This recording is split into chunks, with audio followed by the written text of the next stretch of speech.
Hey friends, who's hungry? Old-fashioned strawberry pie is an easy, no-bake dessert that's perfect for summertime.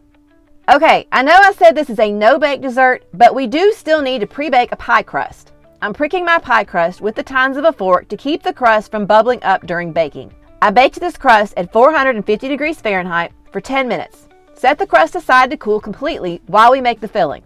In a medium saucepan, combine 1 cup of white sugar, 3 tablespoons of cornstarch, and 1/4 teaspoon of salt.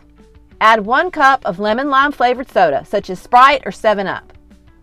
Heat the mixture over medium heat until it starts to thicken, about 10 minutes. Turn the heat off, add 1 3-ounce box of strawberry-flavored gelatin, and stir until the gelatin is completely dissolved.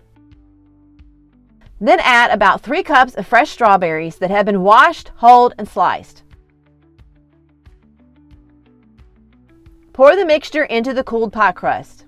Chill the pie in the refrigerator for about 4 hours until the gelatin is set.